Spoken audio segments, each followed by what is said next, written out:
বিগত 50 দশকে আসলে কোন সরকার আমলে সংবাদপত্র শিল্প নানা কারণে খুব ভালো থাকতে পারেনি।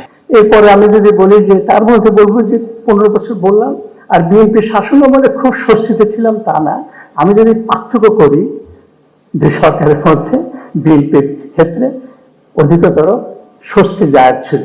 আমি ব্যক্তিগতভাবে এটা মনে করি যে দেশে একটা রাজনৈতিক শূন্যতা রয়েছে, চলছে, এটা একটা বিপজ্জনক এবং সেটা বিএনপির জন্যও কিছুটা কঠিন অবস্থা। আমি সবসময় ভাবতাম বা এখনো মনে করি যে বিএনপির ভারপ্রাপ্ত চেয়ারম্যানের আরেকটু আগে, বেশ একটু আগে যদি আসতে পারতেন তাহলে এক্ষেত্রে হয়তো বিএনপি এবং দেশের মধ্যে একটা ভালো সুবিধাজনক অবস্থা তৈরি হতে পারত। ওনার অনুপস্থিতিটা কিছুটা আপনাদের জন্য প্রশ্ন তৈরি করেছে, কিছু নানা রকম বিভ্রান্তি তৈরি হওয়ার সুযোগ হয়েছে, সেটা একটা আপনাদের জন্য নেতিবাচক হিসেবে দাঁড়িয়ে গেছে।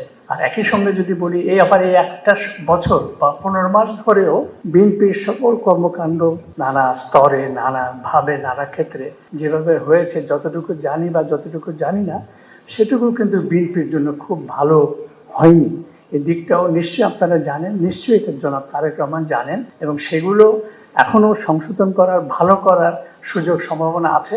কারণ আপনাদের দলটা অনেক বড়, বৃহৎ, এবং আমি মনে করি এখন পর্যন্ত বিএনপি বাংলাদেশের সর্ববৃহৎ দল, এটা স্বীকৃত। আর আমাদের জরিপ যেটা আমরা করেছি, আমরা এটা বিশ্বাস করি যে জরিপ এটা মোটামুটি সত্যের কাছাকাছি বা মানুষের চিন্তা জগতের কাছাকাছি। সেখানে বিএনপি কিন্তু বৃহত্তম দল হিসাবে এসছে এবং নির্বাচনে অনেক বেশি ভোট পেয়ে তারা বিজয়ী হবে, সেটা কিন্তু আছে। তো আমরা এটা বিশ্বাস করতে চাই, বা এটা হয়তো আমরা এটা ভাবতে পারি যে আপনারা ক্ষমতা আসছেন যে দল, সে দলের নেতৃত্ব, সে দলের সকল পর্যায়ের নেতৃত্ব, কর্মী বাহিনীর সকল কর্মকাণ্ডের মধ্যে সেই আজাদ ভাই যেটা বলল যে বিনয়, যেটা আপনাদের সৌজন্যতা, বলবো যে ভদ্রতা, নেতৃত্বে গৌণ ইত্যাদি কার্যক্রমগুলি অনেক বেশি করে প্রতিভাত হওয়া দরকার। আর এই প্রসঙ্গে আসে যে আপনারা যে নির্বাচনের তালিকা প্রার্থিতা করেছেন, এই বিষয়ে কিন্তু মানুষের মধ্যে খুব একটা উৎসাহ প্রবল তেমন না। অনেক ক্ষেত্রে কিছু কিছু জায়গাতে, কোনো জায়গাতে এটা আপনাদের বিবেচনা করার সুযোগ আছে কিনা আমি বলতে পারবো না, কিন্তু এইসব বিষয় হয়তো আপনারা একটু ভেবে দেখতে পারেন।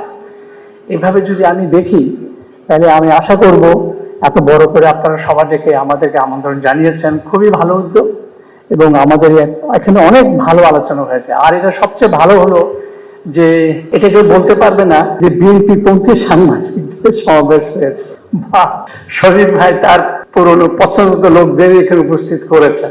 শহীদ ভাই করেন নাই, আমি ওনার একটা দীর্ঘ সময় ভক্ত মানুষ হিসেবে বলি যে সবাই যে এখানে উপস্থিত করেছেন, এটা একটা বড় শক্তি, আপনাদের বড় সফলতা। সেটা সালাউদ্দিন আহমেদের বিনয় হোক বা দলের প্রতি আমাদের কিছুটা আস্থা বা সমর্থন বা ভাল লাগা থেকে যেভাবে বলি না কেন, এটার একটা বড় গুরুত্বপূর্ণ। আজাদ ভাই যেটা বললেন 6 মাস অনেক দূর, যে একটা বৈঠক সাংবাদিকদের সঙ্গে, সম্পাদকদের সঙ্গে, এটা যদি মাসে হলে ভালো হয়, না হলে 3 মাসে হতে পারে। আর এটা আমি দেখেছি যে বিগত সরকারের 15 বছর আমলে শুধু তাদের পছন্দের মতো সম্পাদক সাংবাদিককে তারা আমন্ত্রণ জানাতেন। কিছু কিছু সংবাদপত্র, আমাদের সংবাদপত্র বলতে গেলে নিষিদ্ধ ছিল। আর শফিকুর রহমান আর মাহমুদুর রহমানের কথা আমি নাই বললাম এখানে, ওনারা তো জেলে ছিলেন একটা সময়, নানাভাবে নিপীড়িত, দেশের ভেতরে দেশের বাইরে একটা ছিলেন তারা। আর তার বাইরে যদি আমি যাই, যে আজকে যে অবস্থার পরিবর্তন বা সময়ের কথা যেভাবে আপনারা প্রথম আলো, ডেইলি স্টার বা সংবাদপত্রের উপরে হামলা, আক্রমণ নিয়ে বলেছেন, এটা ব্যক্তিগতভাবে আমরা সবাই আপনাদের প্রতি বিশেষভাবে কৃতজ্ঞ। এই সংকটময় সময় আমাদের জন্য যখন একটা বড় দুর্যোগ, তখন আপনারা সবাই দলমত নির্বিশেষে সকল ধরনের পত্রিকা, সকল সাংবাদিক, সকল ইউনিয়ন, সকল আমাদের প্রেস ক্লাব আমাদের সাথে দাঁড়িয়েছে। এটা একটা বড়, আমি মনে করি যে এই প্রকাশটাও আমাদের সংবাদপত্র বা ভবিষ্যৎ সংবাদপত্রের সম্ভাবনা, গণতন্ত্রের সম্ভাবনা নিয়ে খুব ভালো একটা ক্ষেত্র, জায়গা তৈরি হয়েছে। এটা রক্ষা করতে পারলে আমাদের জন্য খুব ভালো হবে। আর এই প্রসঙ্গেই নির্বাচন চাই, নির্বাচন হোক সুষ্ঠু। আমি সবসময় এটা বলে এসেছি, এবং আমি সবসময় বলতাম যে যত কিছু হোক না, নির্বাচন হবে। অনেকে সন্দেহ প্রশ্ন করতো, আমি তাদেরকে বলতাম যে আমি কোনো কিছুই সন্দেহ করি না, ভাবি না।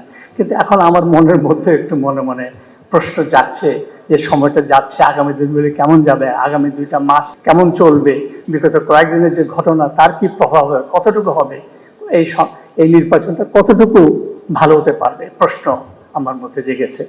আর নির্বাচন উত্তর সরকার প্রতিষ্ঠা করলে বিএনপি কেমন করতে পারে সংবাদপত্রের সঙ্গে। আমাদের অভিজ্ঞতায় বিগত 50 দশকে আসলে কোন সরকার আমলে সংবাদপত্র শিল্প নানা কারণে খুব ভালো থাকতে পারেনি, নানা রকম সমস্যার মধ্যে দিয়ে গেছে।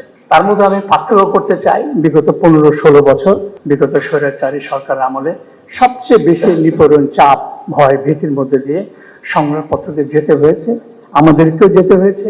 কারো কারো ক্ষেত্রে এটা ভয়ঙ্কর রূপ ধারণ করেছে। আমি আবারও শফিক রহমানের নাম বলবো, তাকে জেলে যেতে হয়েছে মিথ্যা অজুহাতে, মিথ্যা মামলা ভিত্তিতে। এটা বোধহয় আমাদের 50 বছরের ইতিহাসে সামরিক বেসামরিক সরকারের মধ্যেকার সবচেয়ে একটা কঠিন সময় বিগত 15 বছর।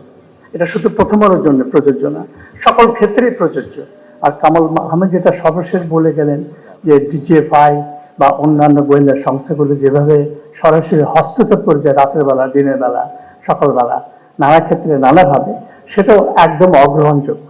আর আমাদের ক্ষেত্রে এটা ছিল পত্রিকা মালিকের নিয়ে নেওয়া, বদলে ফেলা, সম্পাদককে বদল করে দেওয়া, শেয়ার বিক্রি করে দেওয়া। এটা ছিল সর্বশেষ চেষ্টা।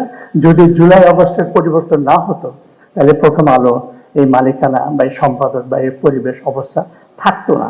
সেদিক থেকে আমরা একটা সরাসরি বড় আকারে কি বলবো, এটা উপকার আমাদের জন্য হয়েছে। ক্ষুদ্রভাবে প্রথমাত্রের জন্য আমরা রক্ষা পেয়ে গেছি। এরপরে আমি যদি বলি যে তার মধ্যে বলবো যে 15 বছর বললাম, আর বিএনপি শাসন আমলে খুব স্বস্তিতে ছিলাম তা না। আমি যদি পার্থক্য করি দুই সরকারের মধ্যে, বিএনপির ক্ষেত্রে অধিকতর স্বস্তি জায়গ ছিল।